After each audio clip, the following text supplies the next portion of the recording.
Hemos comenzado a ver la semana pasada un primer aspecto que Pablo nos revela en Colosenses acerca de Cristo.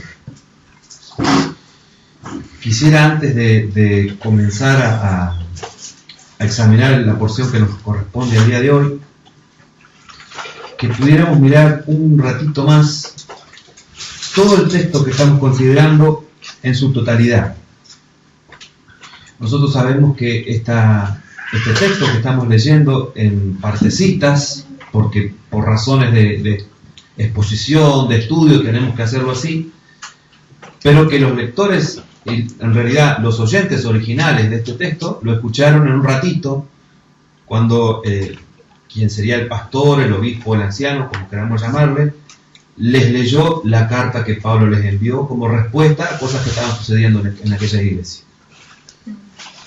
Entonces, quisiera compartir con ustedes todo el texto que va desde el 15 al 20 del primer capítulo de Colosenses. Voy a compartir algo que a mí me ha servido para entender un poco más el texto. Hay muchísimos comentaristas, yo voy seleccionando en realidad porciones de algunos, voy comparando con pasajes, vamos construyendo la prédica de ese modo. Hay un comentarista que en este libro particularmente me ha ayudado, que es el comentarista llamado Hendriksen de apellido, y él hace la distinción o la división de que los versículos que van del 15 al 17 tratarían acerca de la relación de Cristo en la creación, Cristo como creador. En tanto que los que van desde el 18 al 20 hablan de Cristo en la redención. Me gustaría leerlos teniendo esto en mente. Vamos a leer la primera porción, la que hablaría de Cristo en la creación, y voy a leer directamente la traducción que él propone, donde incluye algún otro término que pueda aclararnos el sentido del texto. Dice así, Colosenses 1:15 al 17, leo.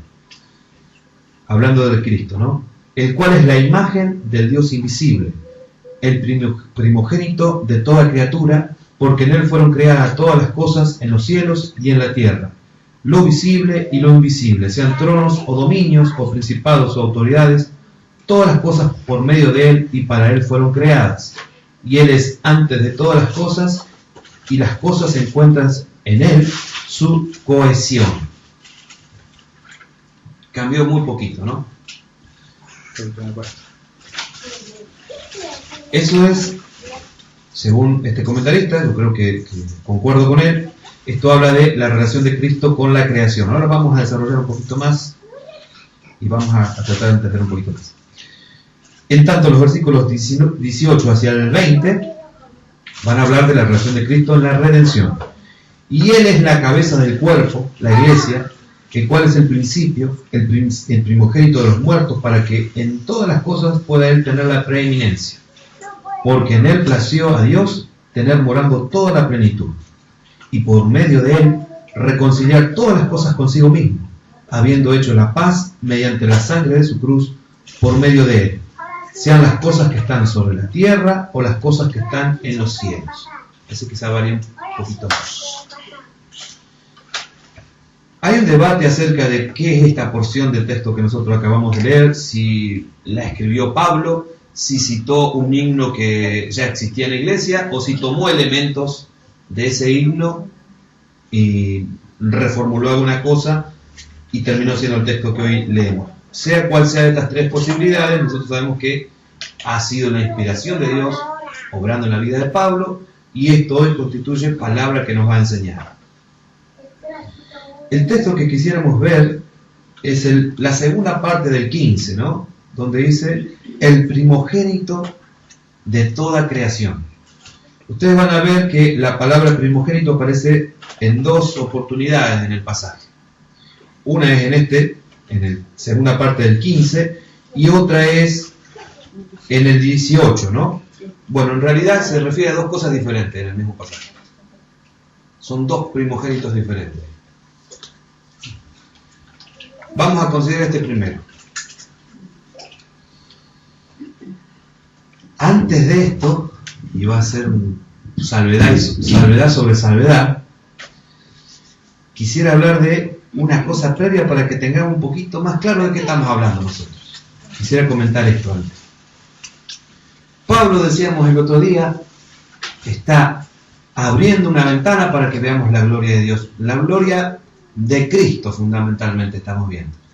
Cuando los teólogos quieren organizar de alguna forma su discurso acerca de Dios, cuando hablan de los atributos, hablan de las cosas que tienen que ver con la naturaleza, el ser de Dios.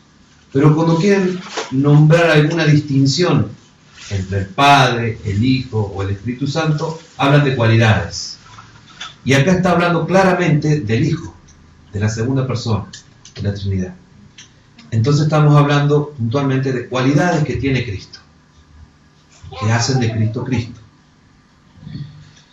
Todas esas cualidades comienzan enumerando con Él es. Tenían ustedes un deber la semana pasada que yo me olvidé de preguntar, si ustedes anotaron o vieron, distinguieron cuáles eran todos los Él es que aparecen en este pasaje. Nosotros habíamos visto la semana pasada que Él es la imagen visible del Dios invisible. Hoy vamos a ver que Él es primogénito de toda creación. Pero también dice el texto que Él es eterno, que Él es Señor, que Él es sustentador, que Él es creador, y algún otro Él es que ahora se me está pasando. Hay una ocasión donde el Señor Jesús está hablando con, ¿se acuerdan ustedes? Un principal de la sinagoga que se llamaba Nicodemo.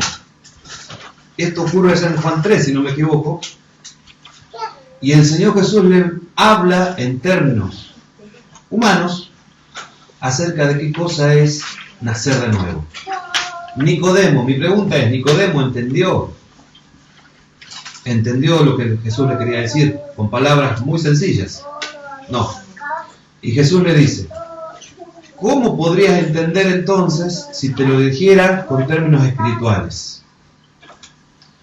Toda la revelación que nosotros tenemos en la palabra de Dios acerca de quién es Dios es inspirada por Dios, pero dicha en palabras humanas, palabras que nosotros podemos entender. Gracias a Dios que es así, porque si Dios nos hablara en los términos que Él puede hablar de sí mismo, espiritualmente no entenderíamos absolutamente nada. Así todos estos términos en los que nos vamos a referir al Señor puede que tengan alguna complejidad. Pueden que no sean tan abordables y sencillos. Puede que sí, puede que no. Vamos a tratar de hacerlo lo más comprensible que podamos.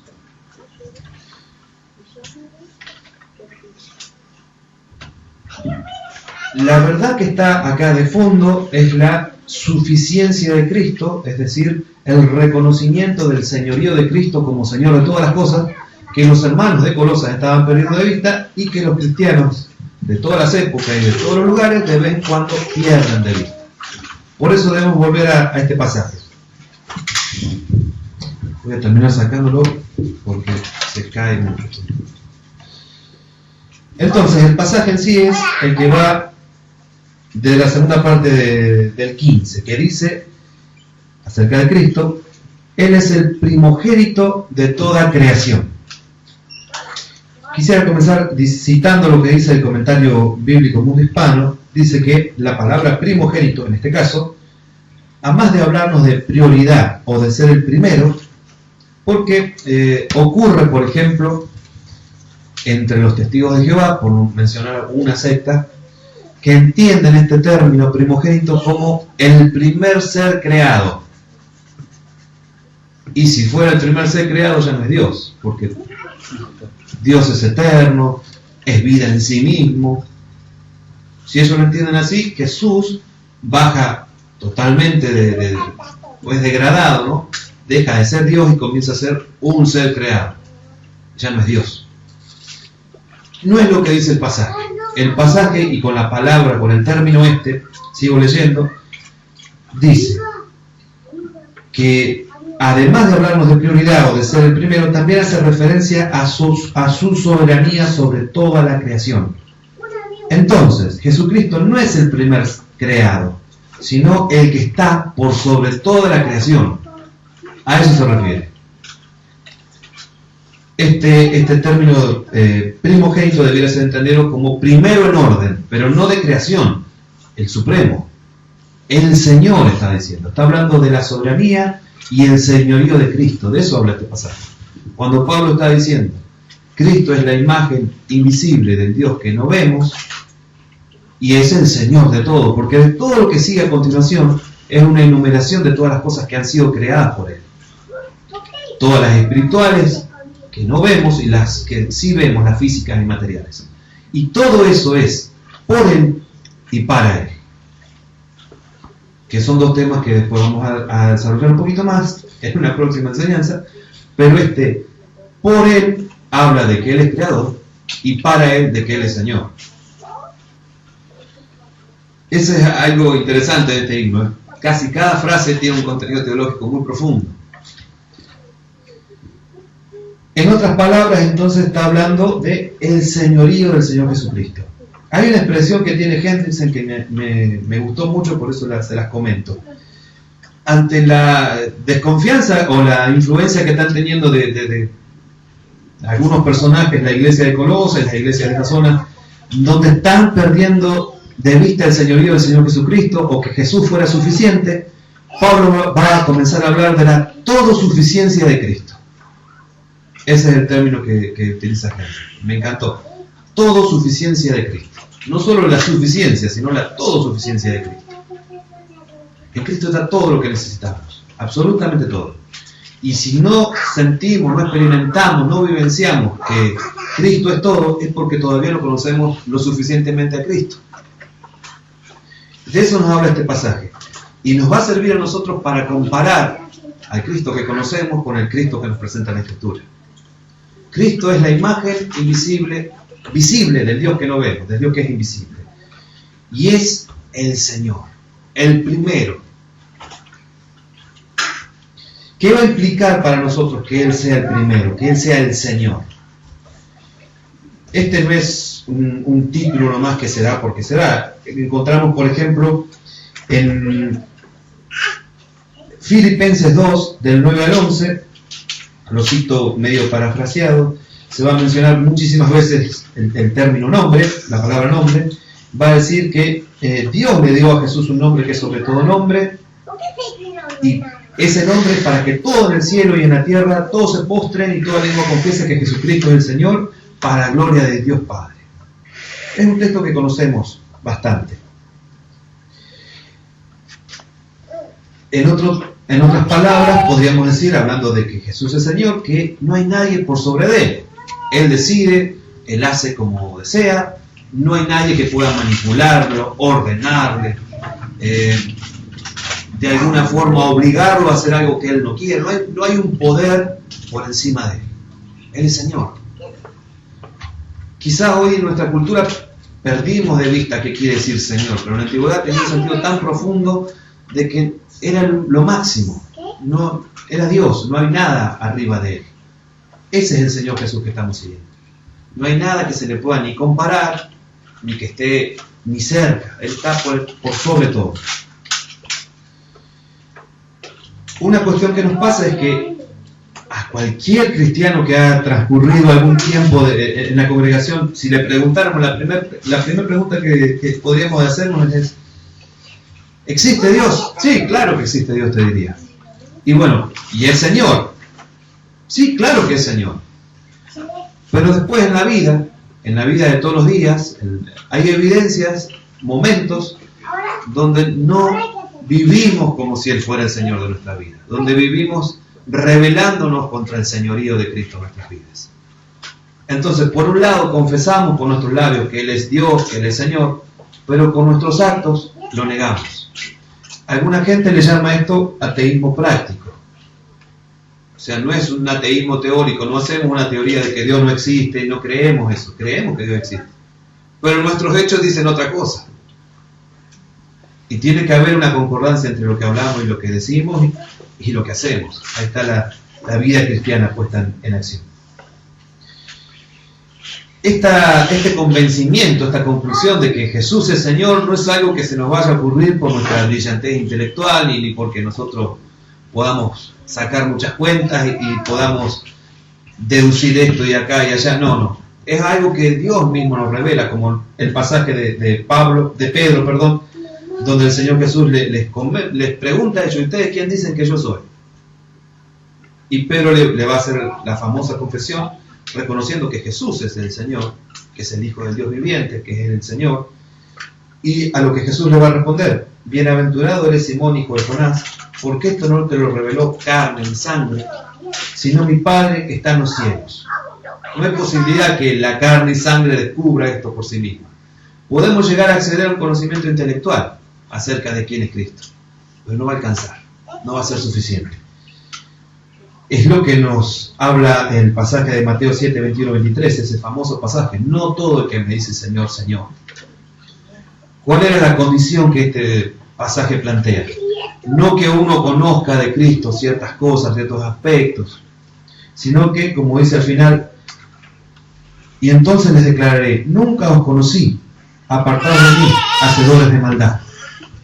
Habla de este conocimiento mutuo que tenemos que tener de Cristo y Cristo de nosotros. ¿De qué habla esto? De una relación profunda que va a desarrollar una intimidad que es transformadora, que va a hacer de nosotros alguien que camina en pos de Cristo y que va siendo transformado como Cristo.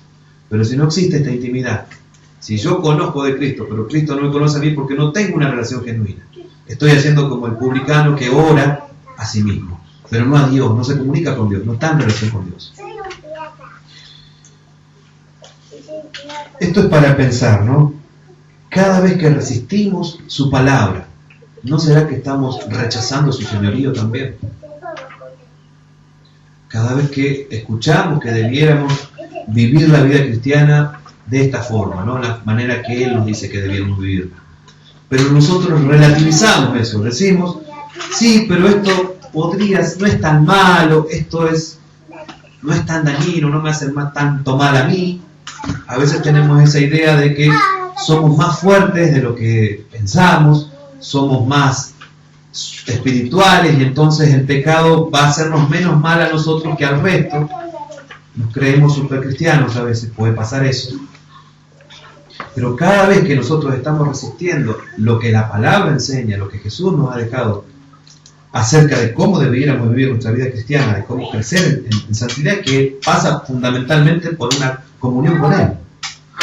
Hablábamos hace muchísimo, ya ni me acuerdo en qué prédica, creo que era la de Gálatas, que el fruto del Espíritu, este tan hermoso fruto que surge, no de otra cosa, no de hacer cosas, sino de tener una relación profunda con Cristo. Decía Pérez Millós en una de sus prédicas que mucha gente suele orar al Espíritu Santo para que esto suceda, ¿no? Para que uno dé fruto. Y en realidad lo que la palabra establece es que Cristo nos relaciona con el Padre y también nos relaciona con el Espíritu Santo. Es a través de Cristo que nosotros somos relacionados con Dios en su totalidad, ¿no? Él es el camino al Padre. Y aquellos que están en Él son habilitados para recibir de su Espíritu Santo. Y ese Espíritu es el que va haciendo la transformación. También este pasaje nos habla de prioridades, ciertas prioridades que debiéramos tener como cristianos. Hay muchísimos otros libros bíblicos otros libros de la Biblia me refiero, donde está expresado esto. Corintios es uno, donde habla muchísimo de las relaciones, porque ese es el tema de fondo al que queremos llegar, ¿no? Quisiera simplemente y muy rápidamente, como de alguna forma anticipando ese tema, hablar del orden bíblico para el desarrollo de todas las relaciones que nosotros tenemos. Dios es, según nosotros veíamos, el primogénito de toda la creación. Quiere decir, está en consonancia esto con el Antiguo Testamento también, con aquel gran mandamiento, donde somos llamados, todo su pueblo es llamado a amar, a honrar, a vivir, a poner como primer y absoluto ser a Dios, y a Él tiene que honrar con toda su vida, glorificar, amar. Ese es el centro de la vida. Entonces, en consonancia con eso digo, la prioridad de todo cristiano, ¿cuál va a ser? Dios es la prioridad nuestra. Dios es primero. En eso no hay ningún tipo de conflicto ni duda. Todos los que vienen después, sí, podemos llegar a diferir. Y yo quisiera mostrar qué dice la Biblia. Dios establece entonces que en Deuteronomio 6:5, por ejemplo, y amarás a Jehová tu Dios de todo tu corazón y de toda tu alma y con todas tus fuerzas. De esto deducimos que nuestra prioridad es Dios. El segundo mandamiento habla de que debemos amar al prójimo. ¿Quién es más prójimo para nosotros, más próximo, si quisiéramos verlo de esa manera, que aquella persona con la que llegamos a ser una sola carne, que es nuestro esposo o nuestra esposa? Esa persona, si estamos casados, la mayoría, claro está, es la que dentro del segundo punto, que es la familia. Primer punto, nuestra prioridad es Dios. Nuestra segunda prioridad es la familia. Y dentro de la familia, nuestra prioridad es nuestro esposo, nuestro cónyuge.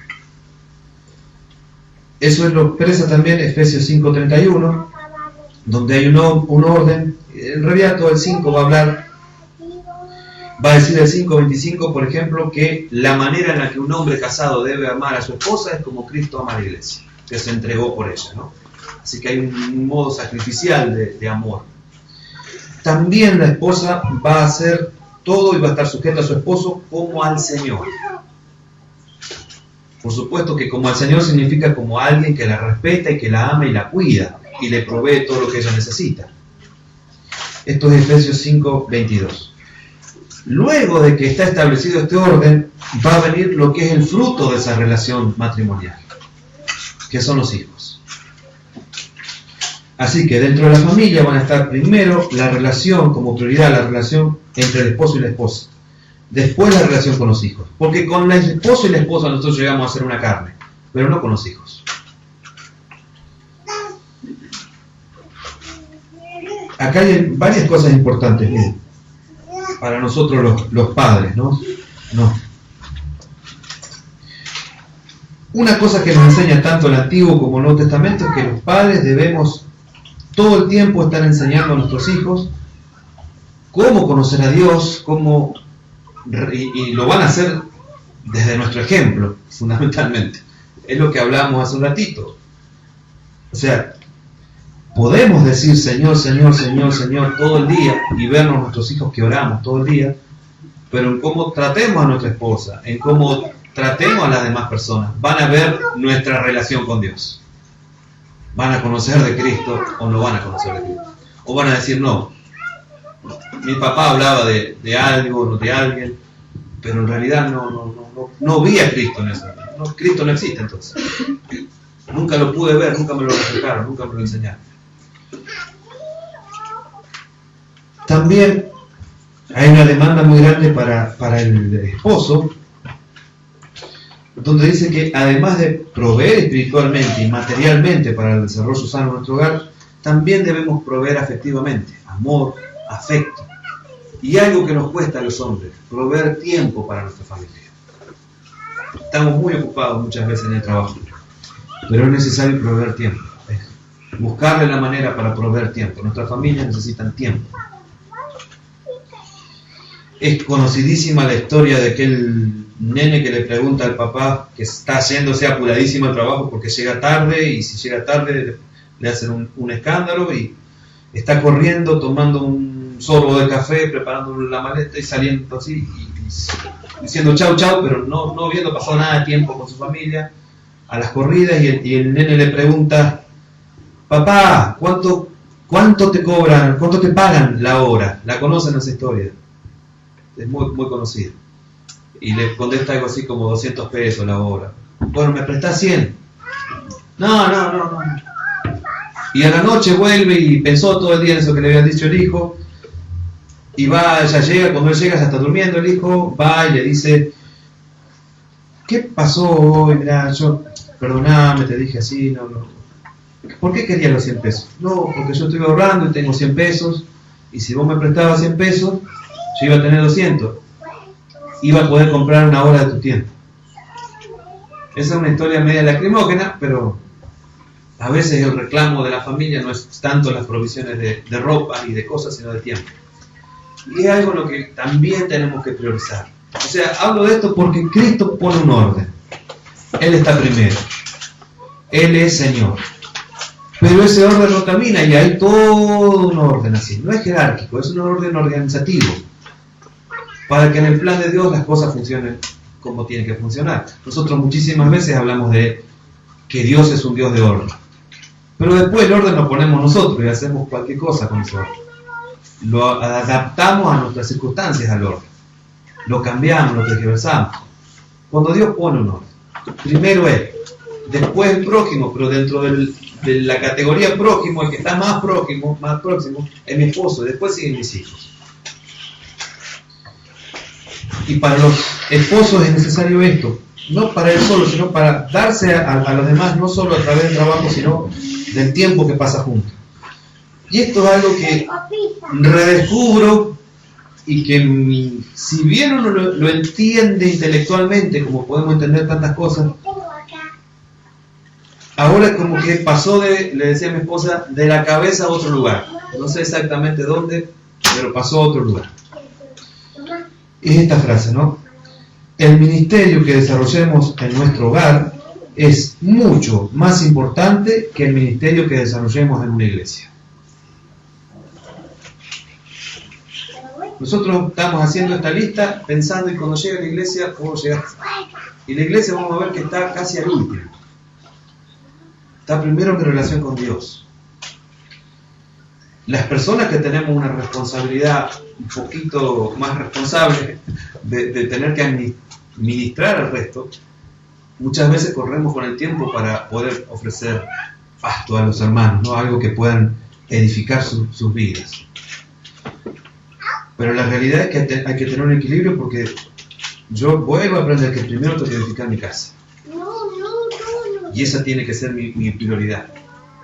No quiere decir esto que hay que descuidar lo otro. Hay que ser, el hermano Tomás me decía alguna vez, no tenés que dejar de ser esto para hacer esto. No tenés que ser el 100% en todos los ámbitos donde te muevas. Es difícil, es muy desgastante, pero el Señor irá renovándonos y ayudándonos. Después va a venir el resto de la familia, como lo va a establecer el Deuteronomio 5:16, donde nos dice que honremos a nuestros padres, pero considerando Génesis 2:24. Por tanto, dejará el hombre, a su padre y a su madre, y se unirá a su mujer.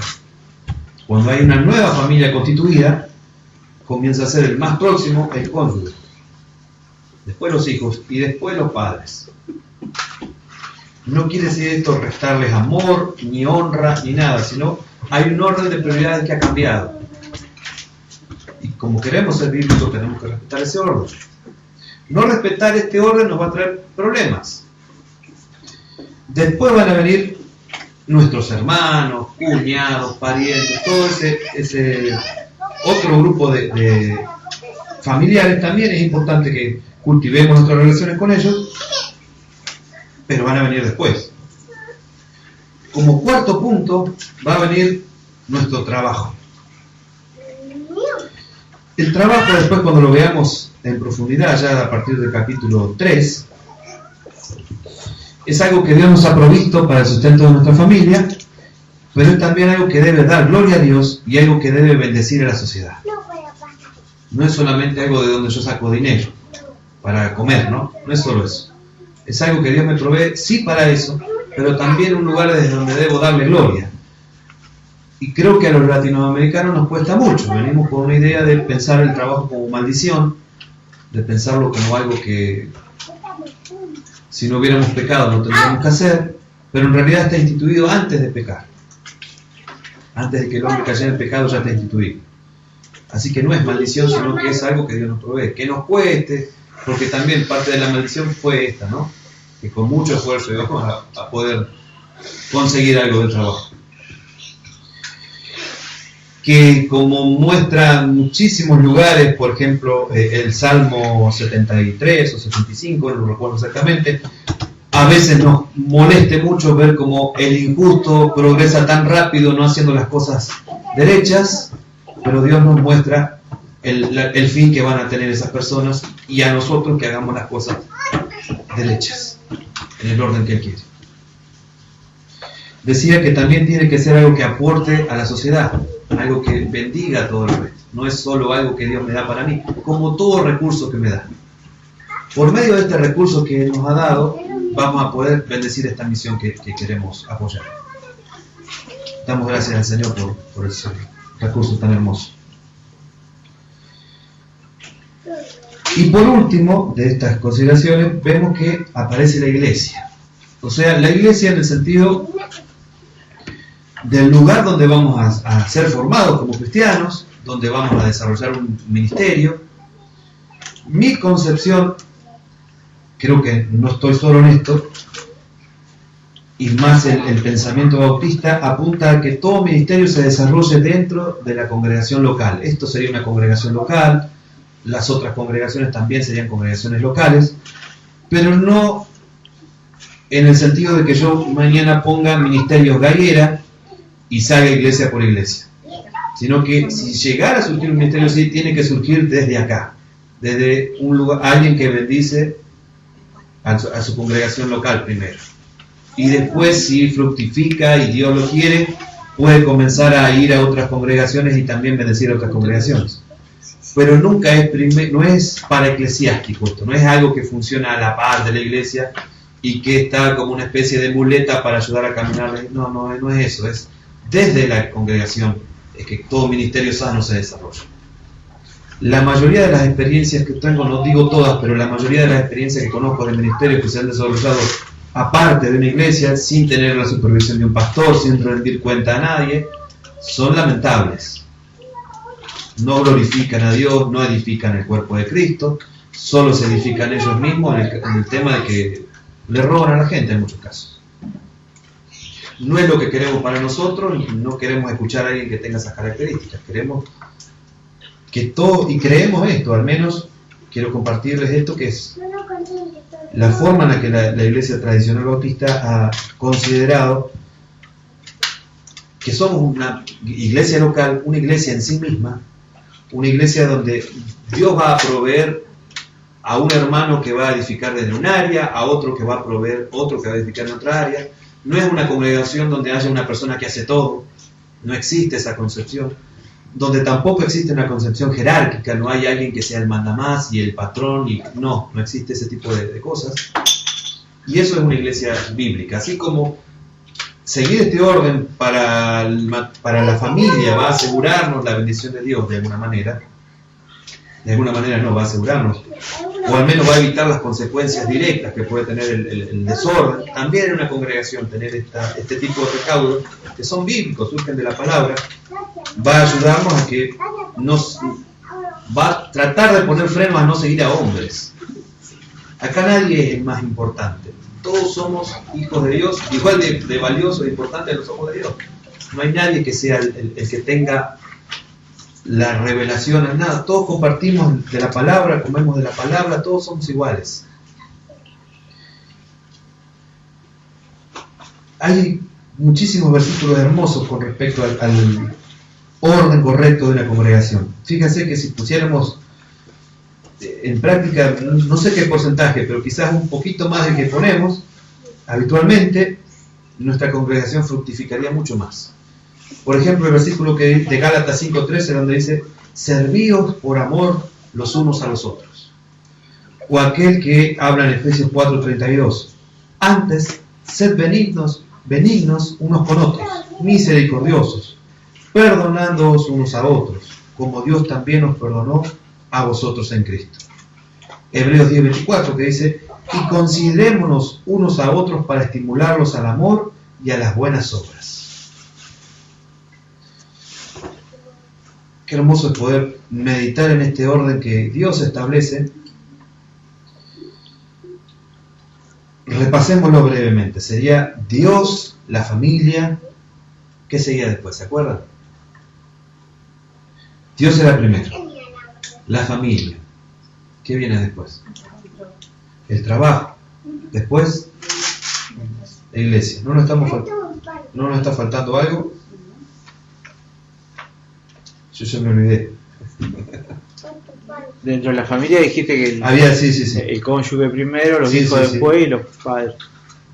Está bien, tenemos ese orden. Dios, familia, trabajo e iglesia. Era eso, sí. E hicimos la distinción en familia. De esas cosas que consideramos, ¿está exactamente en ese orden nuestra vida? ¿Está exactamente alineado en ese orden? ¿Es Dios primero en nuestra vida? Eso es algo que siempre tenemos que volver, ¿no? La iglesia más ortodoxa de Éfeso no tenía a Dios como primero. La que tenía la mejor enseñanza, digamos, ¿no? Entonces no era una buena enseñanza, diría alguien, pero al menos no era una buena práctica la que desarrollaron a través de esa enseñanza. Seguramente su enseñanza decía que Dios era primero, pero en la práctica hicieron agua. Nuestra forma de acercarnos a la palabra nos dice, cada vez que leemos la palabra, cada vez que escuchamos una predicación, cada vez que predicamos, que Dios es primero.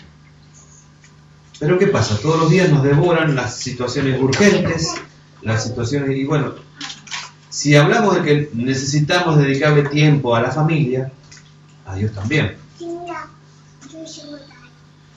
Alguien decía que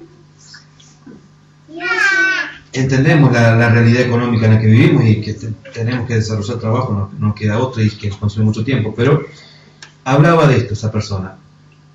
Aquello que ocupe la mayor parte de nuestro tiempo en el pensamiento, donde esté en nuestra cabeza la mayor parte de tu tiempo. Eso realmente se está constituyendo tu Dios. Podemos estar en el trabajo, pero pensando bíblicamente, orando sin cesar. Podemos estar con familiares que no nos son fáciles de tratar, también con esta actitud. Pero es un andar continuo con Dios. La prioridad entonces es Dios. ¿Y cómo yo desarrollo esa comunión con Cristo? Me centro en Cristo, pienso en Cristo, descubro a Cristo cada día, redescubro en su palabra quién es Cristo. Respiro a Cristo de alguna forma, se hace uno conmigo. Dejo de ser yo para que Él sea. Aprendo cada día más en su palabra cómo es Él. Él es el primero. Entonces yo no puedo con mi acción negar eso. Si yo ahora salgo y no obro como Él obra, estoy yendo en contra de su naturaleza. Si yo ahora no amo y perdono, cuando salgo de acá, no me estoy pareciendo nada a Cristo. Y entonces no puedo decir que en esa área Él sea Señor de mi vida. Porque que Él sea reconocemos que Él es Creador y Señor de todo. No es difícil eso. O sea, leemos Romanos o leemos los pasajes de Salmos, donde dicen que todo lo creado cuenta de la gloria de Dios. No podemos concebir el tamaño de Dios ni la inmensidad porque no tenemos cabeza suficiente para poder imaginar eso, nunca lo vamos a tener, es infinito, es incontenible, pero podemos creer y podemos pensar esto, intelectualmente al menos, que Él es Señor. Pero después no amamos ni perdonamos. Entonces sí, Él es Señor de todo, pero de mi vida no. Porque si no estoy viviendo como Él quiere que yo viva, entonces no es mi Señor. Y me pongo lamentablemente en esa larga fila de gente que va a decir Señor, Señor aquel día. Que no van a ser pocos. Si ustedes leyeran después el pasaje, va a enumerar que eran gente que expulsó demonios, que realizó milagros, que tenía ministerios muy visibles y muy llamativos, pero que no tenía una relación con Cristo, en serio. Y una relación con Cristo en serio es que Él sea no solo mi Salvador, sino también mi Señor. Que Él me haya salvado, pero yo ahora camino bajo su señorío. Camino, como decíamos hoy, que era una frase que me gustó mucho mientras orábamos, decíamos esto, ¿no? En una gozosa y humilde obediencia. No es una obediencia que me causa carga, porque sino que me da placer hacerlo. Porque sé que estoy agradando y me estoy pareciendo más a Cristo al hacerlo. Y eso va a producir más dependencia de Él, menos de mí. Eso es humildad. Dependo menos de mí. Confío menos en mí y más en Cristo. Y si algo nos dice el Señor es que vamos a ser sus amigos, Dios nos va a decir que vamos a ser sus hijos si obedecemos. Por nosotros mismos no queremos obedecer. Solo obedecemos cuando estamos en comunión con Él. ¿Quién ocupa o qué ocupa la mayor parte del tiempo de nuestro pensamiento? Cuando estamos pensando, ¿en qué se nos va la vida pensando? En las preocupaciones, en los afanes, en cómo voy a hacer esto.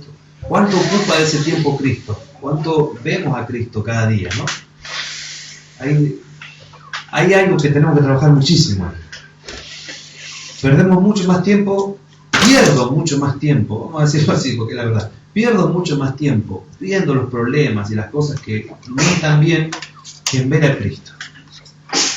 Que es la todo suficiencia de Cristo, acuérdense de esa expresión.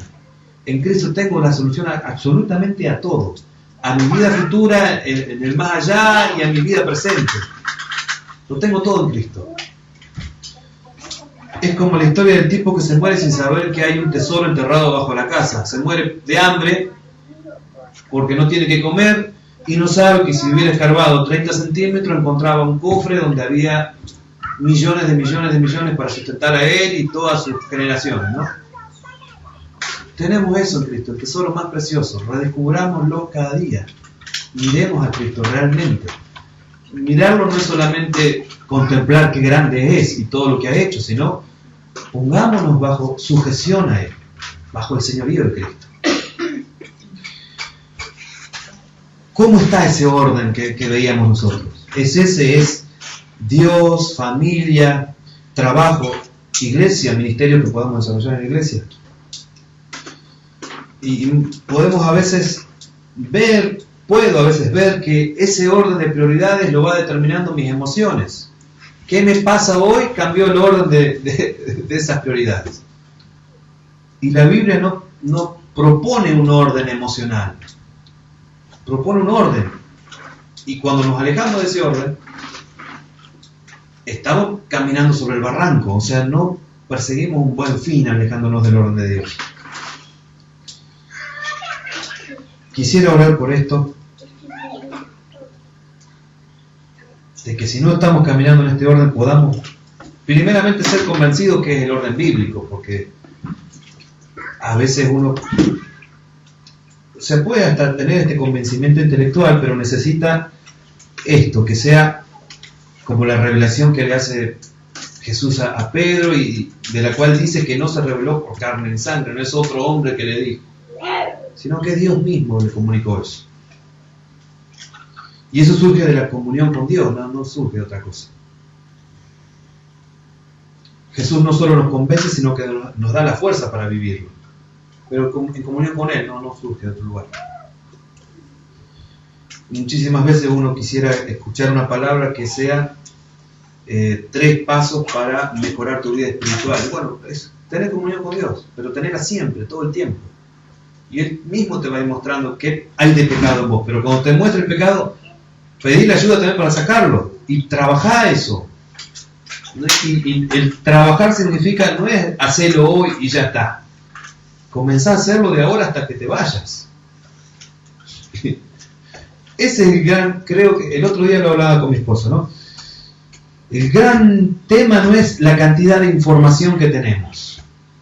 Escuchaba yo un médico, y creo que se lo compartí a unos hermanos el miércoles, el doctor que sabe y ha tenido incluso una materia donde le enseñaron que fumar es peligroso, pero mientras está esperando que vengan los pacientes, está fumando, no le falta información acerca de que eso le va a causar un daño.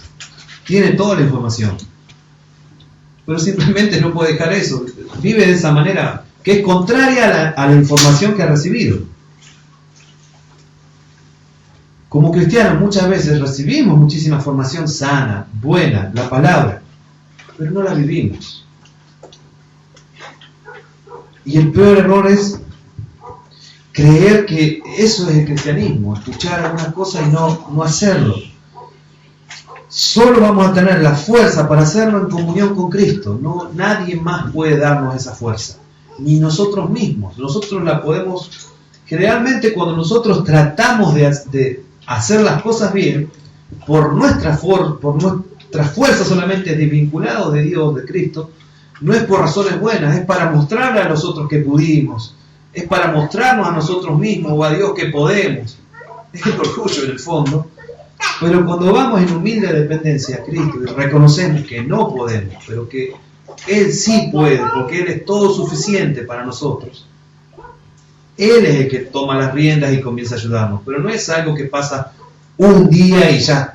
Tenemos que trabajarlo, tenemos que ir, volver. A esta altura ya sabemos cuáles son las cosas que nos cuestan. Yo sé que a muchísimos de nosotros, incluyéndome, nos cuesta después de recibir una información ser perseverantes, ser constantes en mantenernos. El otro día yo les compartí un versículo de estar sobrios y velad. Solamente hablé en ese pasajecito o en esa reflexión chiquita del término velad, que quería decir como estar ante la inminente guerra o la bomba que va a caer acá dentro de un rato, estar preparado, porque en cualquier momento viene el ataque del enemigo, en cualquier momento, estar preparado. Pero la otra parte de estar sobrios es se refiere a esto, ir adquiriendo la mente de Cristo, comenzar a pensar con la prudencia de Cristo, con la seriedad de Cristo, con la responsabilidad de Cristo, para ser edificados, ¿no? Ir adquiriendo su mente.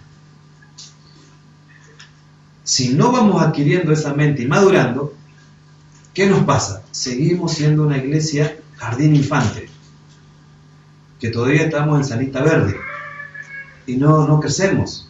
Y somos como esa iglesia a la que se dirige Pedro y le dice, podría hablarles de esto, podría hablarles de aquello, pero no están todavía capacitados para comer eso. Tienen que comer lechita porque comida sólida todavía no hay forma. No lo van a digerir. O sea, yo le podría intentar dar un asado a mi bebé de 1 año. No lo come, no le gusta la carne. Hay que mezclárselo con otras verduras y cosas. Gracias a Dios come verdura. Gracias a Dios no. Mi esposa se encargó de que le gusten las verduras porque le da verdura y le gusta. Pero si yo quisiera hacerle comer, no sé, algún tipo de comida que no lo va a valorar, que sea carísima la comida, que uno la valore, él no la valoraría, no está preparado para comer eso. No se me ocurre nada que sushi, bueno, alguna cosa así. No está preparado, no. Así se nos escapan las cosas espirituales. Vuelvo al principio. Si les hablo las cosas sencillas, va a decir el Señor Jesús, en términos humanos, y no los entendemos a veces. O los entendemos, pero los dejamos que se nos vayan, porque no volvemos a eso, no lo trabajamos, no volvemos y lo trabajamos. Si nos hablaran los espirituales, se nos escaparían. Por eso el Señor utilizó parábolas, ¿no? Para hablarnos de una forma, al menos a las personas que se dirigían por primera vez, de los elementos cotidianos de su vida. Hoy el Señor nos vuelve a hablar. Y la pregunta que nos hace es eso: ¿soy yo el primero en tu vida? Jesús nos dice eso: soy yo el primero en tu vida, porque de la creación y de todo lo creado, soy el primero. Soy el primero. ¿De qué forma yo sé si Él es el primero en mi vida realmente? Obedezco al Señor, camino con Él. Porque si me desvío de su camino y no le estoy obedeciendo, al menos en esa área no está siendo el primero. Y tenemos que volvernos a que Él sea el primero en esa área. Señor, queremos darte muchas gracias, Padre, por tu palabra, por recordarnos, Señor, la prioridad que todos tenemos, Señor. Nuestra relación con vos, Señor. Una comunión profunda, íntima, no una vez a la semana, no 2 veces a la semana, Señor. Constantemente, todo el tiempo, Señor.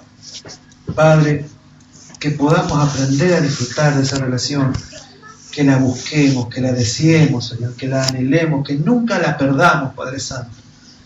Ayúdanos, Señor, a tomar tu ejemplo también, Señor, en no ser personas ni negligentes ni perezosas, Señor, porque si algo no eras vos, Señor, era ser perezoso. Tenemos las tendencias, Señor, muchas veces a saber cosas, pero dejarlas ahí pensando que solitas se van a arreglar, se van a acomodar solas. Y vos nos llamás a que trabajemos con esas cosas, Señor, que las utilicemos como herramientas efectivas, Señor. No queremos ser como como si fuéramos un carpintero que pone la madera, los clavos y el martillo sobre una mesa, pero no hace nada, Señor. Nos has dado todo en Cristo y tenemos la posibilidad de hacerlo todo, Señor. De vivir la vida que querés que vivamos, estableciendo este orden de prioridades en el que estás primero, después viene nuestra familia, después viene nuestro trabajo y después nuestros ministerios, Señor. Que son cada una de estas cosas valiosas, importantes, pero primero que seas vos, Señor.